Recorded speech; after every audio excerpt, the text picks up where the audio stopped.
बच्चों ये देखो मैंने कुछ कॉमन रिड्यूसिंग एजेंट्स भी लिख दिए हैं जो मैंने पिछली वीडियो में मेंशन किए थे, तो उसको तुम स्क्रीनशॉट ले सकते हो। वैसे मैंने एक पिक ले ली है और मैं इसको शेयर कर दूंगी ग्रुप में। तो अब हम नेक्स्ट इसका मेथड ऑफ प्रिपरेशन करने जा रहे हैं बेटा, that is from carboxylic acids. ठीक है बेटा, तो कार्बोक्सिलिक एसिड से हम कैसे इनको प्रिपेयर कर सकते हैं। तो कार्बोक्सिलिक एसिड में बेटा हमारे दो मेथड्स हैं इसको प्रिपेयर करने के। एक तो जनरली वैसे जो हमारा कार्बोक्सिलिक एसिड से प्रिपरेशन है, चलो पहले हम हेडिंग डालते हैं, करना स्टार्ट करते हैं इसको। तो इसमें बेसिकली तो क्या होता है, जब हम कार्बोक्सिलिक एसिड से प्रिपेयर करते हैं तो from carboxylic acids, carboxylic acid देखो बेसिकली क्या होते हैं बेटा, RCOOH ये होती है ना कि जिसमें COH ग्रुप होता है। अब R कोई भी एल्काइल ग्रुप हो सकता है। अब तुम ध्यान से देखो बेटा, इसमें से अगर कार्बन डाइऑक्साइड को बाहर निकाल दो क्या बचेगा पीछे, R और H, तो हमें एल्कीन मिल जाएगा। एल्काइल को H मिल गया तो एल्कीन बन जाएगा, मिथाइल को H मिला तो मीथेन बन जाएगा। ठीक है ना बेटा, तो बेसिकली जब हम कार्बोक्सिलिक एसिड से प्रिपेयर करते हैं तो CO2 मॉलिक्यूल को ही निकालते हैं। तो removal of carbon dioxide molecule is called decarboxylation. तो यहाँ पर हम बेसिकली डीकार्बोक्सिलेशन भी कोई अलग से पूछते हैं तो उसमें इतना परेशान होने की बात नहीं है। मतलब कार्बोक्सिलिक एसिड में से कार्बन डाइऑक्साइड को बाहर निकाल के एल्कीन बनाने की प्रोसेस ही डीकार्बोक्सिलेशन है। ठीक है, तो इसकी भी मैं डेफिनेशन पर टिक करके भेज दूंगी। तो इसमें हम बेसिकली दो मेथड्स करेंगे इसको प्रिपेयर करने के। तो जो पहला हमारा है उसको डीकार्बोक्सिलेशन ही कहते हैं, मतलब उस मेथड का नाम ही हमारा डीकार्बोक्सिलेशन ही है। तो कार्बोक्सिलिक एसिड से जब हम एल्कीन्स को प्रिपेयर करेंगे तो उसका जो हमारा फर्स्ट मेथड है दैट इज डीकार्बोक्सिलेशन। तो जब हम डीकार्बोक्सिलेशन से इसको प्रिपेयर करेंगे तो बेसिकली हम सोडा लाइन के साथ इसको गर्म करते हैं, किसको, अपनी कार्बोक्सिलिक एसिड को। तो उसमें यही होगा, कुछ नहीं है। देखो जैसे कि अब हमने RCOOH लिया, सोडा लाइन मतलब देखो एक हमने लिया इसमें NaOH, कास्टिक सोडा होता है तो इसलिए हम सोडा वर्ड यहाँ यूज कर लेते हैं। और लाइन लिया दैट इज कैल्शियम ऑक्साइड हमने ले लिया, तो इनका मिक्सचर लेते हैं। तो ये बेसिकली कैटलिस्ट का काम कर रहा होता है। तो यहाँ से तुम ध्यान से देखो तो बेटा ये बाहर निकल जाता है, क्या निकल जाएगा, देखो ये। तो यहाँ पर हमारा क्या हो जाएगा कि NaHCO3, तो यहाँ पर हमारा एक तरीके से क्या बाहर निकल गया, सोडियम हाइड्रोजन कार्बोनेट। ठीक है, वो हमारा बाहर निकल जाएगा। और अगर हम यहाँ पर 2 ले लेते हैं तो सोडियम कार्बोनेट भी बाहर निकल जाएगा अगर हम इसको 2 करके लें। ठीक है बेटा, आ रही है बात समझ में। तो यहाँ पर जब ये क्या बचेगा, फिर यहाँ R और यहाँ पर ये हमारा H। ठीक है, अगर हमने ऐसे किया, अच्छा अब इसमें क्या हो जाता है कि देखो पहले तुम इसको इस तरीके से देखने के बजाय ना ऐसे भी कर सकते हो, ये भी कर सकते हैं। इसको भी देखो मैं लिख देती हूँ कि यहाँ पर हमारा बना एल्केन, पर और ज्यादा मतलब इससे बेटर ज्यादातर जो बनाया जाता है वो भी मैं बताती हूँ। तो यहाँ पर ये हमारा NaHCO3 बाहर निकला, पहले तो ये देखो। पर जब हम एसिड में कोई भी बेस डालेंगे, जैसे अब NaOH हमारा बेस ही तो है, तो सबसे पहले तो एसिड अपना H छोड़ेगा, बेस अपना OH छोड़ेगा और यहाँ एक साल्ट बनेगा। पहला काम ये होगा, ठीक है, कि पहले यहाँ पर क्या होगा, RCOONA और प्लस H2, तो सोडियम साल्ट और कार्बोक्सिलिक एसिड बन गया, जिसमें R अगर कोई बहुत बड़ा हो तो ये एक सोप भी बन रहा है। ठीक है, सोप बेसिकली सोडियम साल्ट्स और कार्बोक्सिलिक एसिड्स होते हैं, तो that is the other thing. तो उसको यहाँ हम ना मिलाएं। तो यहाँ पर हमारा देखो जब हम इन दोनों को मिलाकर गर्म कर देते हैं ना, तो पहले हमारा सोडियम साल्ट बनता है एसिड का, फिर ये जो हमारा सोडियम साल्ट होता है Na, इसमें फिर जब हम और NaOH डालेंगे और हम लाइन भी डालेंगे, हीट करेंगे, तो यहाँ पर हमारा सोडियम कार्बोनेट बाहर निकलेगा। अगर सीधा ही इसके साथ डालकर हम करेंगे तो सोडियम बाइकार्बोनेट भी हमारा बन सकता है, जो कि फिर फर्दर और उसके साथ रिएक्ट करके NaOH के साथ रिएक्ट करके सोडियम कार्बोनेट बन के बाहर निकल सकता है। तो इसलिए इसको करने के बजाय ना हम देखो ये जो तीसरे वाला है इसको हम लर्न रखें कि मतलब बेशक हमारा कार्बोक्सिलिक एसिड से ही हम प्रिपेयर कर रहे हैं बेटा, पर कार्बोक्सिलिक एसिड के सोडियम साल्ट्स को भी तो हम कार्बोक्सिलिक एसिड से ही प्रिपेयर करते हैं ना। तो तुम यहाँ से भी रिएक्शन को याद रखोगे तो वो भी कोई गलत नहीं है। ठीक है बेटा, तो जब हम अगर method of preparation carboxylic acid से याद रख रहे हैं किसी एल्कीन का, तो वो बेसिकली कार्बोक्सिलिक एसिड ना लेकर हम उसका सोडियम साल्ट लेते हैं, क्योंकि उसके सोडियम साल्ट को भी हमने एसिड से ही बनाया हुआ होता है।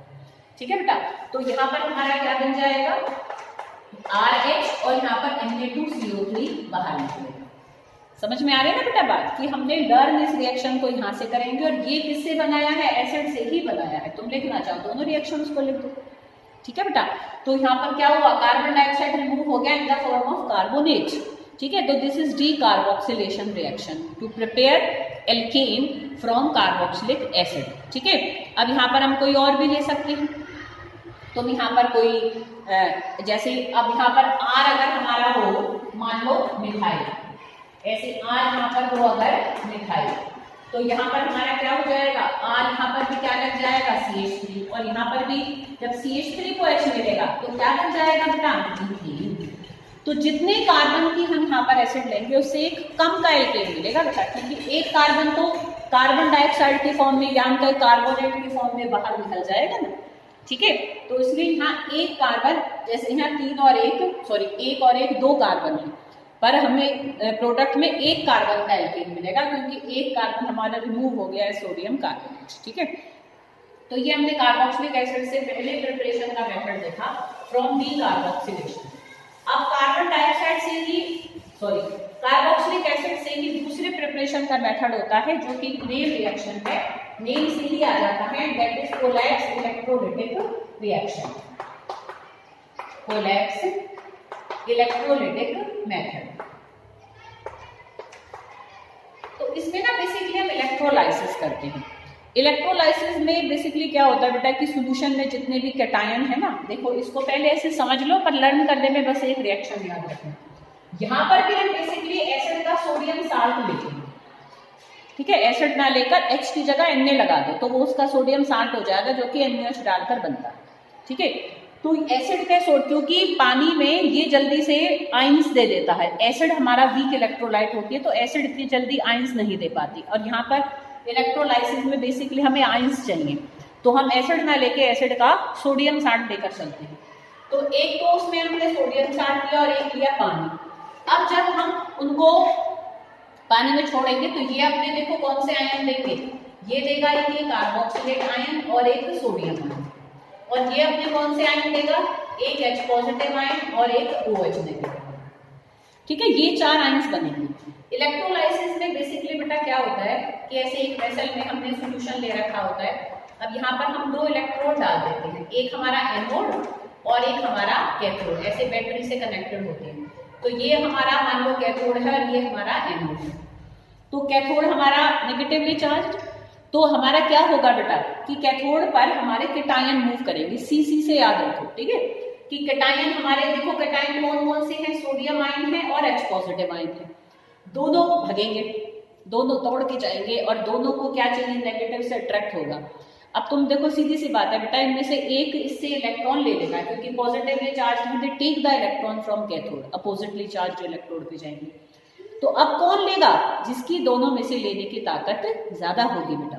ठीक है, कभी भी एक से ज्यादा चीजें होती हैं तो they have to compete with themselves, कि उनको एक दूसरे के साथ कंपटीशन करना होता है कि भाई कौन जाकर और जीत कर आएगा, फर्स्ट तो एक ही आएगा। ठीक है ना बेटा, तो अब इन दोनों में कंपटीशन होगा। तो अब तुम खुद देख सकते हो बेटा, इलेक्ट्रॉन लेने की टेंडेंसी नॉन मेटल की ज्यादा होती है ना बजाय के मेटल से। तो जब ये दोनों कैथोड पर जाएंगे तो H पॉजिटिव इलेक्ट्रॉन ले लेगा कैथोड पर।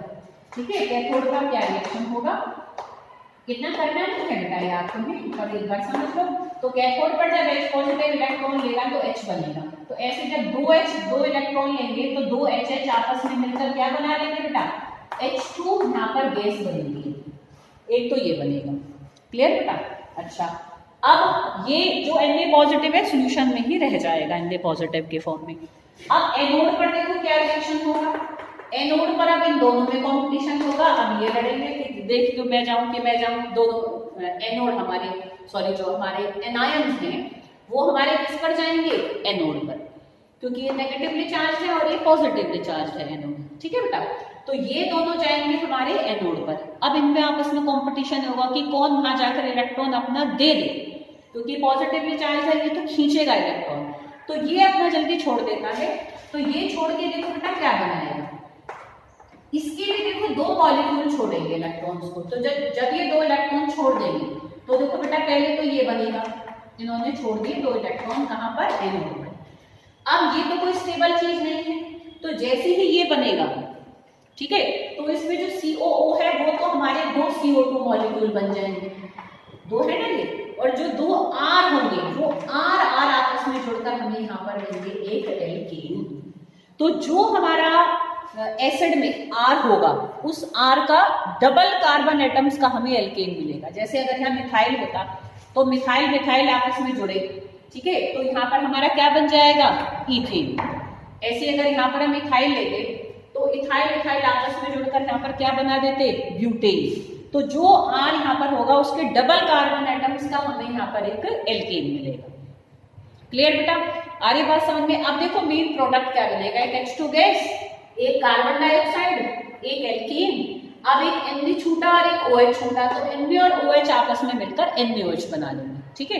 तो इस तरीके से पूरा रिएक्शन होगा, जिसको समराइज करके हम एक स्टेप में देखो बेटा कैसे लिख सकते हैं, क्योंकि इलेक्ट्रोलाइसिस से हुआ, that's why it's called Kolbe's electrolytic method to prepare alkanes, ठीक है।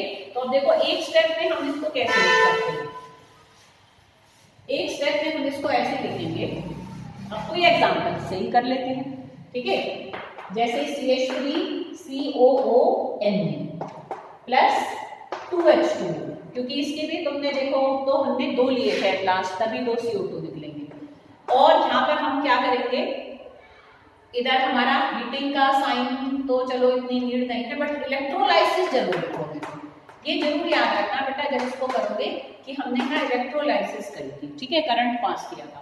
तो यहाँ पर अब हमारा क्या बने थे प्रोडक्ट, याद करो, एक तो H2 गैस बनी थी। मेन प्रोडक्ट से शुरू करते हैं कि जो यहाँ R ग्रुप है उस R को डबल कर दो, जैसे मिथाइल था तो हमारा बनेगा इथेन, तो मिथाइल अगर है तो यहाँ प्रोडक्ट में हमारा बनेगा एल्केन इथेन। जो भी R है उसके डबल कार्बन का एल्केन मिलेगा। 2 हमारे CO2 मॉलिक्यूल्स निकले, ठीक है, एक हमारी H2 गैस बनी थी और 2 हमारे NaOH बाहर निकल जाएंगे। तो इसको सिंपल इतना याद रखो जब हम कोलैप्स इलेक्ट्रोलिटिक मेथड को याद रखेंगे, ठीक है बेटा। तो कार्बोक्सिलिक एसिड से 2 मेथड्स के द्वारा हमने प्रिपेयर किया, एक तो डीकार्बोक्सिलेशन करके by heating it with soda lime, और दूसरा इलेक्ट्रोलाइसिस करके।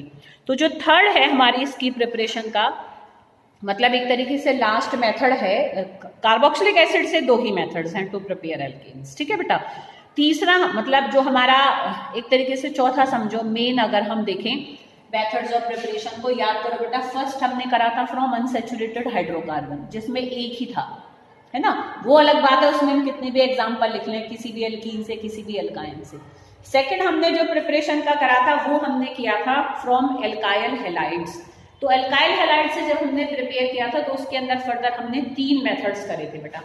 पहला किया था फ्रॉम ग्रिग्नार्ड रिएजेंट, सेकंड किया था वर्ट्स रिएक्शन, और थर्ड किया था by reduction of alkyl halides. Third हमने जो मेन थर्ड हमने प्रिपेयर किया था, जो हेडिंग्स को बेटा पकड़ के रखो, फ्रॉम कार्बोक्सिलिक एसिड्स।